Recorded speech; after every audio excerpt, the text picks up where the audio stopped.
All right, Raf Diallo here from the RT Soccer Podcast. I'm joined now by David McHugh, Director of Mental Performance with the Washington Spirit of the US's National Women's Soccer League, who will be playing in the championship final this weekend, having overcome hurdles in the playoffs over the last few weeks. We're going to be talking sports psychology and how it's applied at the highest level.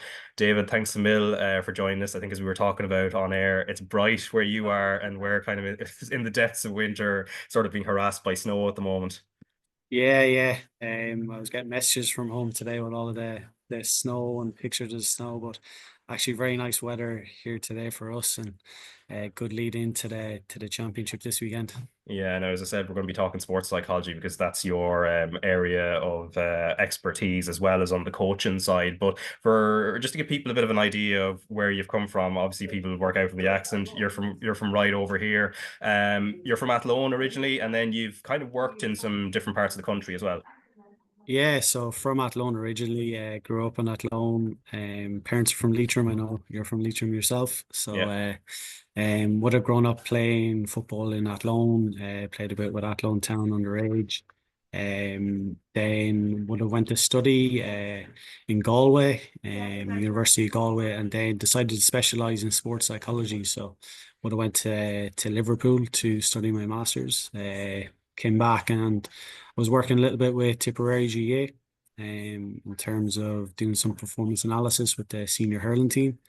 And then started working in Athlone IT at the time, which is now TUS University under Gordon Brett. I was working as soccer development officer and sports scholarship manager there. And I suppose while I was doing that, I was coaching with Athlone Town, Longford Town, and then eventually made my way up to Donegal. Um, Coached with Finn Harps, married a Donegal woman. Okay, fair So enough. made my way up to Finn Harps. And then before that, I was working with Tommy Hewitt with the Athlone Town women's senior team, and then also the under 19s as well. Yeah, and Um, you've got like the UEFA A youth license as well on top of it. So you're kind of an interesting figure in the sense that you've got the sports psychology qualifications, but you've also gone down the coaching route, which would it be fair to say it's not always the case? yeah, not always the case. Usually, like with sports psychology, it's very hard to specialize in coaching and sports psychology. And then I suppose a lot of people focus on psychology or coaching, but don't tend to do both. I suppose that's a unique selling point for myself. There's strengths and weaknesses to it. Sometimes you can be biased by your coach's hat, and you got to sort of check yourself sometimes too. But I suppose it also gives me a unique insight into helping the coach understanding team dynamics. Having been a coach myself, I can appreciate maybe the challenges that the coach is under, and then be able to communicate and influence them to be able to influence the team. Because the hardest thing as a sports psychologist is this environment. We've got like 25, 26 players. I can't work with all of them this week. I can't get around to all of them. It's impossible to do it really well. So maybe I can influence the coach a little bit more and the coaching staff to help them influence the psychology and mental preparation of the team. So it's a unique aspect, I think, for myself, to be able to work with the coach, work with the team, but then also be a sports psychologist and a mental performance coach in this environment. Terminology is slightly different in Ireland, UK versus here, but yeah, mental performance here. Yeah, and I think there's a quote that you've lent on before, which is from the Irish sports psychologist Katherine Bond, which is sports psychology is strength and conditioning for the mind. Why does that quote stand out to you so much?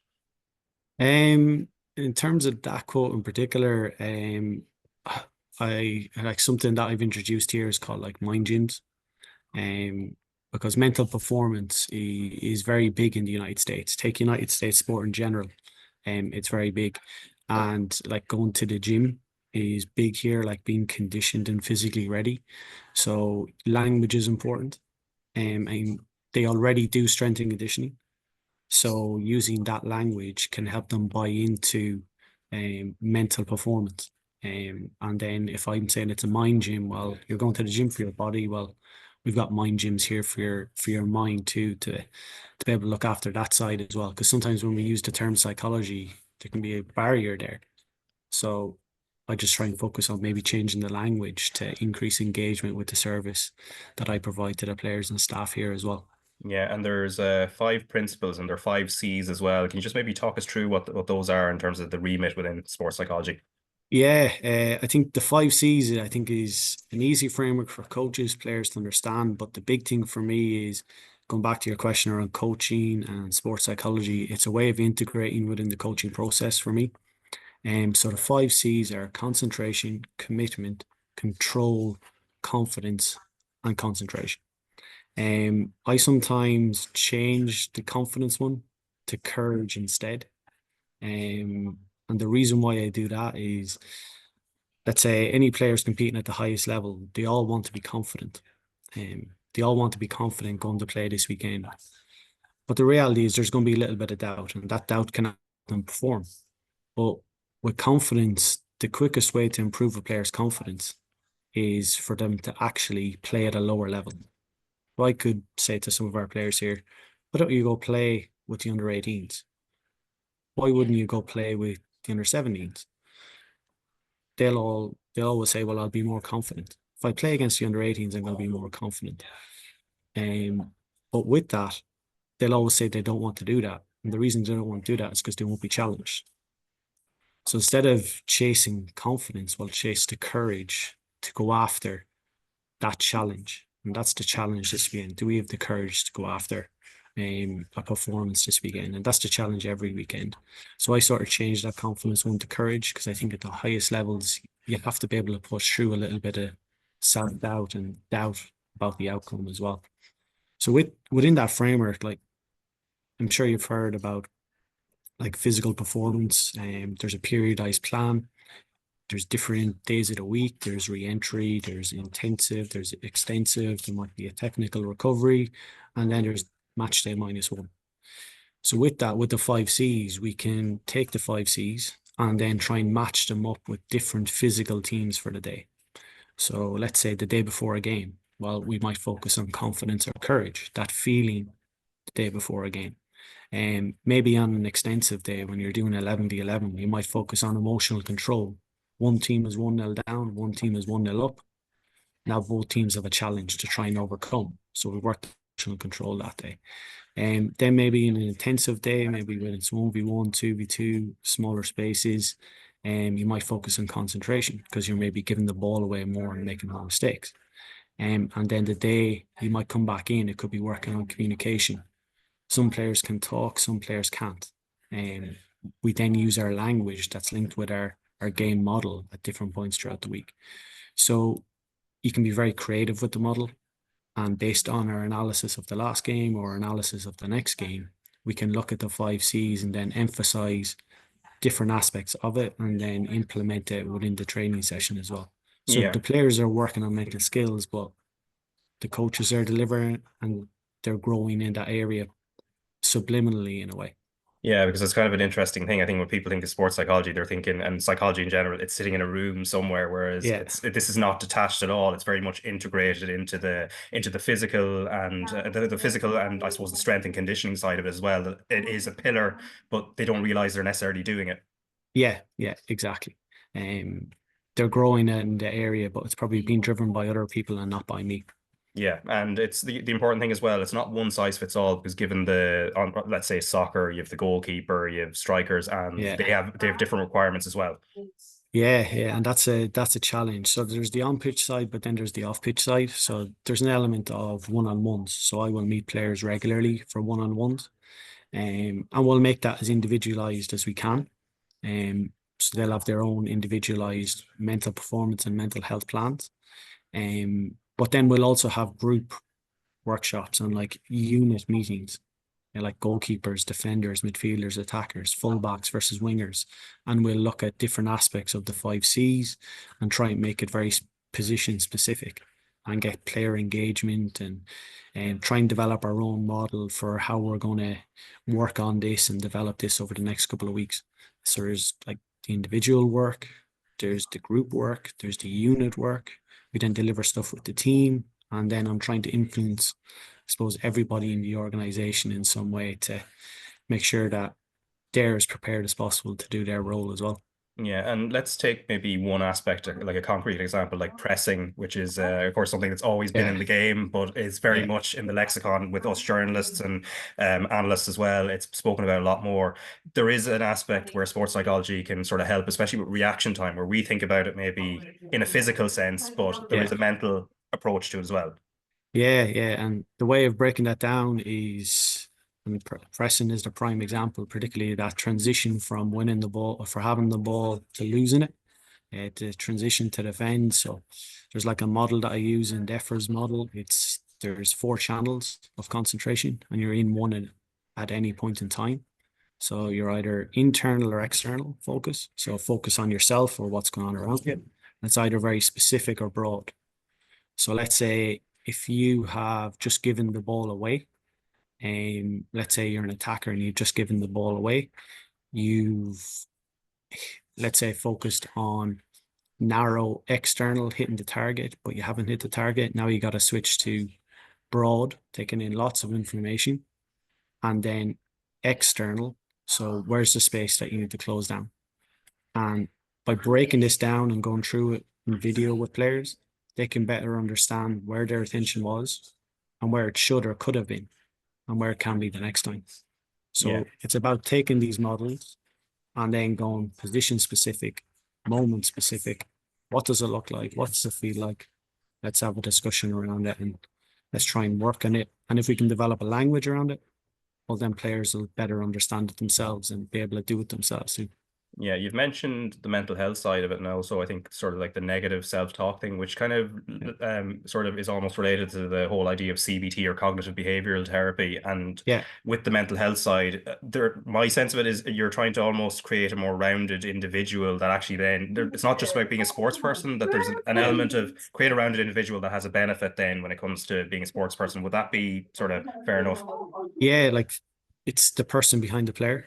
And the way I like explain my role to players, I did this at the start of the year, and every time we sign a new player, I got to do it again, like reiterate it. But like when we hear the term mental health, a lot of the time we just jump to like mental ill health, but that's only one spectrum of mental health.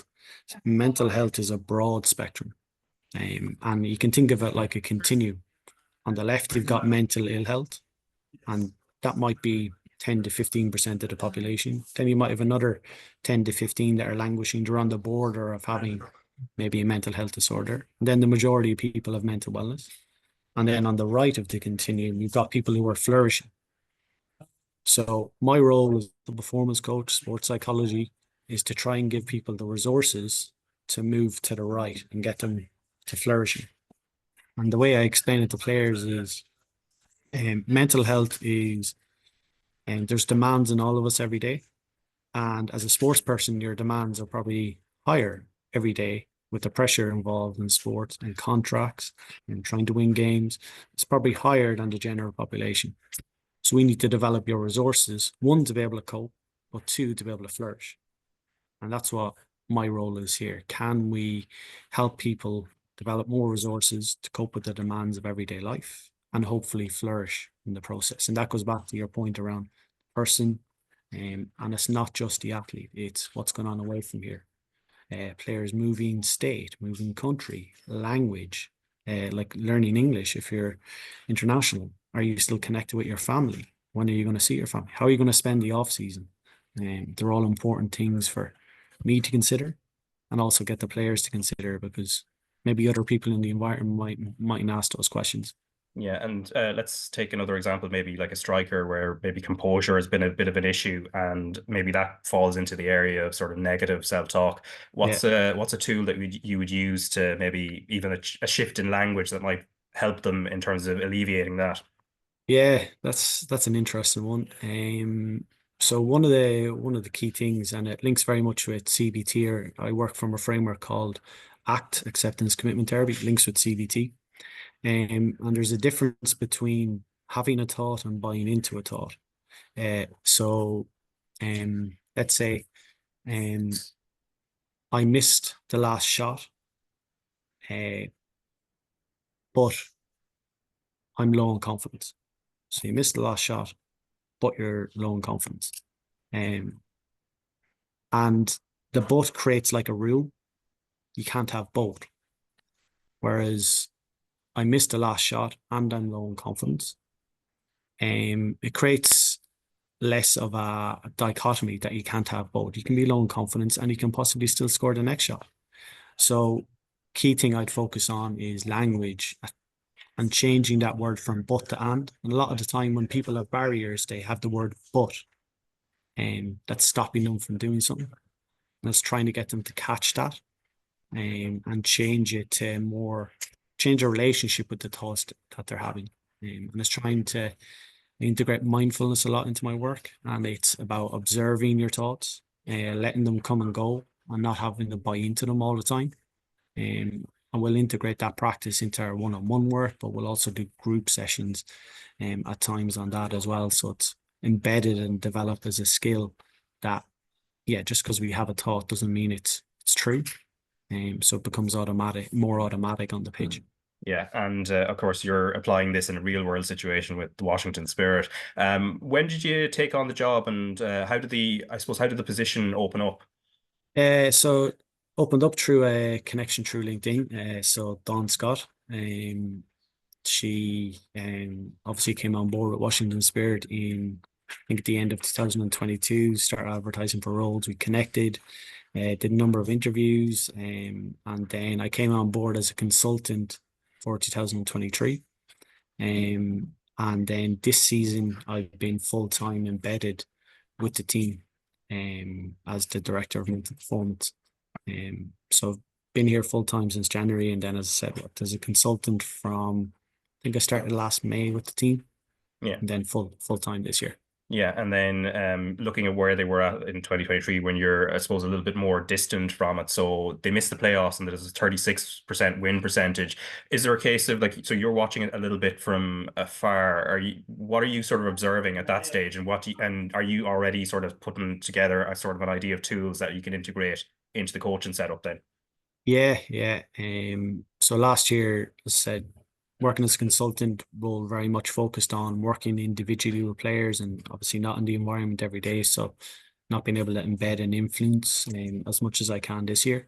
So worked a lot one-on-one with players around mental performance, mental health, and trying to embed a good process system of support for the players. And then this year coming in, there was a change in coach in the off season, so that was a key challenge for us. And then not only changing coach, but we had an interim coach followed by a permanent coach, head coach coming in halfway through the year. So we've had to manage that and try and make sure that we're all on the same page um, as a staff, as players, and try and implement as much as we could that was sustainable, and that there wasn't major changes going to occur for players and staff halfway through the year. Naturally, there's changes that occur when new people come into an environment, but that was a major focus of the role this season, to try and lay the foundation for the head coach coming in. And the head coach himself laid a very good foundation with his assistant coach, and the communication that they had laid that foundation, so that was a more of a seamless transition. I think most people never experienced anything like that before, and having that planned so far in advance. But I think we've addressed it and managed it really well. And I think we've seen that with our form not really being affected too much by it as well. Yeah, and Um, something you said before is that it's the importance, especially given that this mental performance side has to be integrated into the coaching style and the S&C and the different pillars within a team, that the idea, I suppose, the philosophy of the coach, it's important that there's sort of buy-in from both sides. yeah, yeah, yeah. And some things you can deliver with one head coach, you can't deliver with the other head coach. And like we've had Adrian Gonzalez as interim head coach, and then we've had Jonah Giraldes as the head coach since I think June. And they have different working styles, different ways of seeing psychology and mental performance. And you have to adapt to the head coach, but the principles are the same. The style of play is the same. the way we train is the same. So a lot of those stuff stay the same, and how I support the players doesn't really change. But then your interactions with different people and different head coaches might change slightly, but it's all with the same goal in mind. Can we look after the players' mental health? If we can do that as a foundation, we can then work on mental performance in training in small groups and then individually as well. Yeah, and in terms of the collective deficit from 2023, that you would have seen as a consultant and when working with players individually, what was, I suppose, where was it at in 2023, and what did you look to change, I suppose, throughout this season? I suppose being in as a consultant last year, I got to meet all the players. So coming in this year, I knew a lot of the players. Obviously, didn't know the new players, but that allowed me to also know the staff. And obviously, Don Scott came in 2022. A lot of staff came in at the end of 2002, start of 2023. So you got new staff, you got new players, new head coach. It takes time for one, people to gel, but two, processes to be implemented. So I work within the performance and medical department, and I think the work that we're seeing, like the success we're seeing now in terms of getting to the championship final and the form that we've been in, is built on the processes that Ron Scott and Mark Corian started back in 2022. But I think it takes a time for all of that to come true, for the processes to be nailed down. And I think that's the big thing this year, that those foundations that were laid last year have just become automatic. There was a full year of being able to test, try, innovate. And then this year it was more automatic. And there was a bit higher, what I would say, foundation in terms of what we do on the pitch, what we do off the pitch. The players understood the people, like the staff delivering it. They knew the processes, and then we could innovate again and push it on a little bit more. So I would say that as a collective with the staff, I think we're reaping the benefits of that right now. For me, is mental performance. I think they had laid such a good foundation that I could come in and add to it, see what was already being done, and not change things, but be able to just add my perspective, like within daily meetings, to be able to ask them questions that just consider a more holistic perspective, by being in the environment every day. Yeah, and the team owner, of course, Michelle Kang, who's quite well known as well, as also owns the London City Lionesses, and there have been a number of Irish players who've been there over the years as well, who would, I think, have spoken very highly of her as well. And she has had a mantra, which is training women as women, which I think, when in the quote, in the way she has meant at the time, was more to do with the physical and S&C side. Yeah. But from the mental performance side, does it apply on that side as well?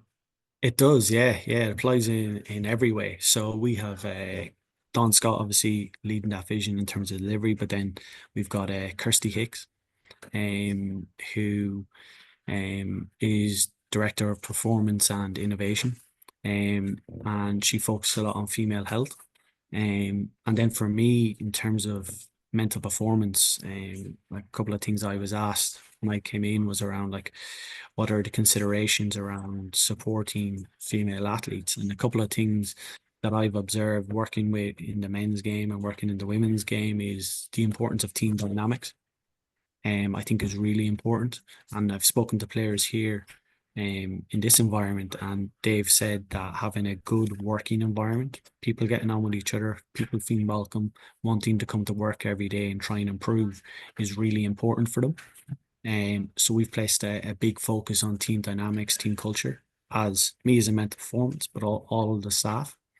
So that's the first thing. I think team dynamics is important. Second thing is, I think in working with female athletes, I've seen there's higher levels of perfectionism. I think in men's sport, what we often see is if they win a game, they're happy. But what I've observed is, if we win a game, that it's not enough just to win a game, want to perform well too. And it's the process that's really important. So I would say second is higher levels of perfectionism. And then third is, again, working with Kirsty Hicks and her expertise is the menstrual cycle, and being able to support players around different phases of the menstrual cycle, based on their individualized needs and individualized plans in terms of their female health. And then I'm there as a support for players that need different coping mechanisms for different aspects of their lives in general.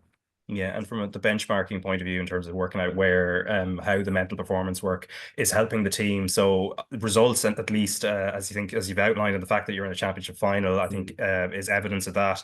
A 69 win percentage across 2024 in the regular season compared to 36% last year. That's one major improvement. And then what's noticeable in the playoffs, you've been pushed all the way to extra time in both games. The first one against Bay FC, you win 2-1 after extra time, but then the most recent game last Saturday, you win on penalties. And as we know, extra time, going the distance, it's Yeah, not just a physical thing. So there's a yeah. mental side to it as well. Is that the sort of benchmarking you're looking at in terms of like you can look at that as evidence that the work you're doing is actually having a result? Yeah, so you mentioned the results first of all, and like that's a tricky one for sports psychologists because you could do all the mental preparation in the world and you And mightn't the have the and the result, results. yeah, the result doesn't Yeah. follow. So like I try and not define myself in terms of results. Yeah, results might be a byproduct of my work, but also everybody else's work, coaching staff, the recruitment of players, the physical preparation, the work that the players do themselves is the biggest contributing factor. So I don't try and define myself in relation to the results. But I do think that we've put in processes and systems that have helped the players to be able to, one, perform an extra time twice, and perform all season. And then we've also put plans in place in relation to how we can cope with pressure moments. So yeah, sports psychology, mental performance has played a role, but there's a lot of other people as well. Um, what I would say is, in terms of benchmarking mental performance, the way I view it is like um, different layers. So there's working individually with the athlete. Um, and then it's how I benchmark that work is we develop a plan at the start and then we do a number of sessions and we see if they've improved in some aspect. It could be something very small, might be noticeable to other people, but the athletes themselves will report that they've improved. So that's working with the individual. But then you've got working with the units. So let's say you've mentioned the goalkeepers, midfielders, attackers, defenders.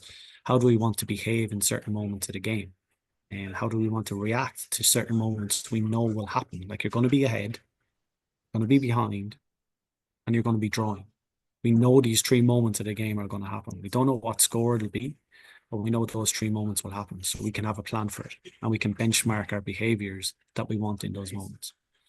So that's working with the units. Then you might have working with different groups. And by groups, I mean the leadership group. It could be, we've had like in the United States, they say rookies. So the first year players that have come through the draft. So this is the last year of the draft, but we've had six players that have come in from college and they've made a massive impact, one to the environment, but two in terms of performance. So it's supporting them as a group. And then it could be supporting the international players that have to maybe go to the Olympics and then come back and perform for the rest of the year.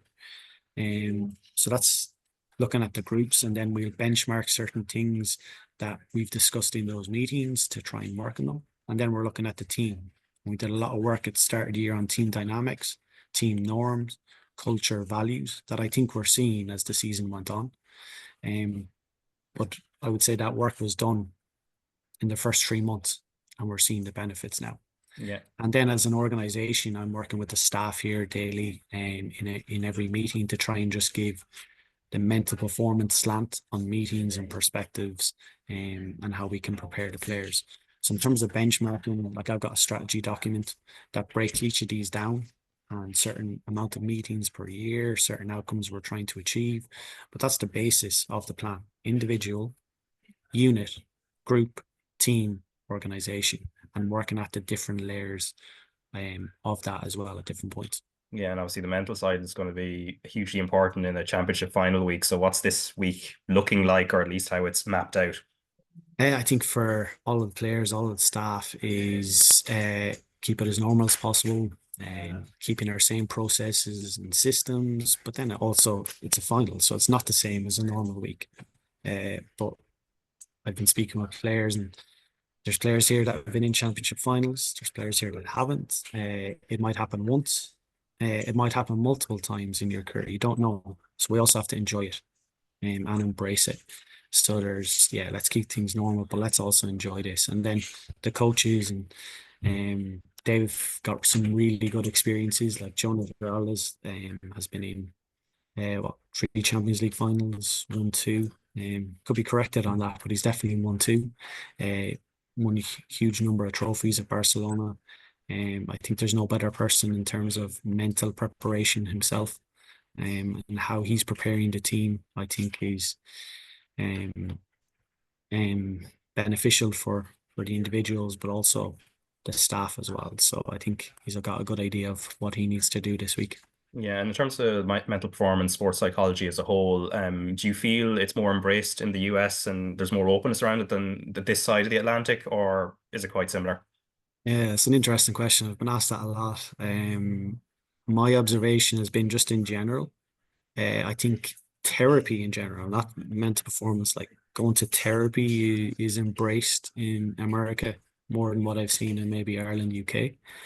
And then I think because of that, there's more openness in terms of meeting with myself will definitely be an observation. But I think second of all, the college system does a really good job because there is sports psychology embedded within a lot of the student athlete programs. And then I think when they come into this environment from college, like one of the questions I'll ask is, have you worked with mental performance before? If so, what's worked well, what hasn't worked well? And I'll try and use that information then in the work that we do. And most of them have worked with someone because they've come through the college system, and it's embedded within the programs that they're already part of. So I would say overall engagement is probably higher than I was expecting, um, compared to trying to build sports psychology within Ireland, UK. I find it's a bit more challenging, but yeah. Yeah, and the other aspect as well, just in terms of like your working day to day within a sort of club environment. So which is kind of an interesting thing. International level, also there can be sort of calls for the use of sports psychology. It's something I think a question was put to the Republic of Ireland men's manager in the last couple of weeks, Hamer Halgrimson, just whether they would look at getting a sports psychologist in. But it's not something. It's something he's at least seems open to. Well, but he's not saying it's definitely going to happen. Yeah. But is it something that's workable in a more fleeting setting, like an international setup, where there's weeks or months between the time where players and staff come together? Yeah, I think there's great examples of practitioners working in international football. Kate Hayes with the England women's national team, you had Ian Mitchell with the Welsh national team, moved to the English FA, and now he's with Newcastle United. So examples there of sports psychology being implemented successfully in an international environment. The thing I would say though is, um, I don't think it's enough to do it with one age group. Now it can be done with one age group, but I think the real benefit is having it at multiple age groups and every age group, so that it becomes the norm. So that when the athletes get to senior level, if there's not a sports psychologist, they're like, well, why not? So that they understand how to use the service, how it can help, and then it just becomes the norm as part of that environment. And I think the big thing that it can help with is that transition between age groups, like moving from under 15, under 16 international, under 17 international, where it's more development versus competitive. As players move possibly abroad and then have to come back into the international setup, there's changes there. And then as they move clubs, but then still have to come back into international setup. The international setup can actually be the one constant, despite players moving multiple clubs, and can be a real source of support for them. But then it's also a real source of identity. And I think the key thing is building an identity in international football, so that players want to come into the environment. They know what that identity means. It's been built, it's been grown. So there's norms established across multiple age groups, which then feed naturally into the senior team. But yeah, I see no reason why it can't be implemented. I just think one thing I focus on a lot with my work here is the strategy. And there needs to be, I think, a strategy for mental performance. Or so many times I've been asked to go into teams and organizations, will you give a talk? Or will you come in maybe once a month? And yeah, I can do that, but it's way more effective if there's a strategy behind it and it's implemented consistently, like the sports scientist, like the nutritionist, like the physio, and that there's a real detailed plan behind it so that it's enhancing the other service providers as well, but also growing a program. I think that's the biggest benefit it could have. Yeah, and I suppose it leads into my final question. And as you're probably aware, the number of full-time coaches in Ireland is actually quite limited in comparison to the number of coaches that exist in other countries of comparable size in Europe. And the aspiration from an Irish soccer point of view is to turn this country into an industry in terms of from the football point of view, get more qualified coaches in, get more full-time coaches. A lot of that seems to be in terms of like the technical, tactical style of coaching. Do you feel it's imperative along with that, that the idea of a mental performance coach is actually embedded in as well, in terms of if there are more coaches coming in the next 10, 20 years, that there's an aspect of it is pretty much focused on the mental side as well? Yeah, the mental side, I'd say sports science and medicine in general, like long-term athletic development programs for the physical side, the technical side, the tactical, and the mental. And I think it can be done. I'm also conscious, like in Ireland, clubs, resources, budget, like naturally it's going to go to the coaching. But I think there's ways of being innovative and doing things differently. In that you can have a coach who's also a sports scientist, you can have a coach who's also a sports psychologist or a mental performance coach, and you can have dual roles, which I don't know, the under 14s coach could be the mental performance coach for the under 19s. And the under 15s coach could be the sports scientist for the under 17s. But that's creating, I think, the educational pathways are there. I think the coach education is there. I think it's about joining them up so that we're creating practitioners who can do both. And I think that will benefit Irish football.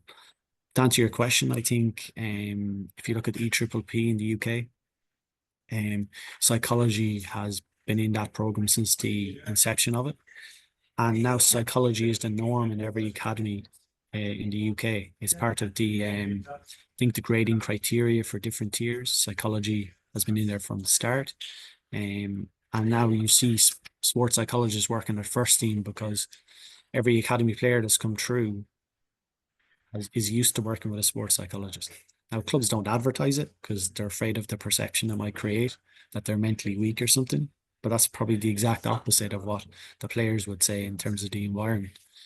So I think, yeah, to answer your question, yeah, I think mental performance is important in the long-term structures of academy football in Ireland.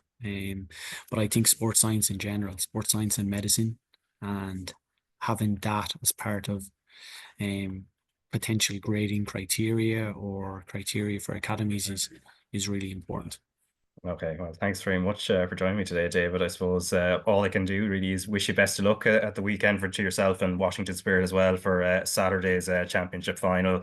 And yeah, best of luck and thanks for coming on today. It's always great to catch up, and thanks for having me on.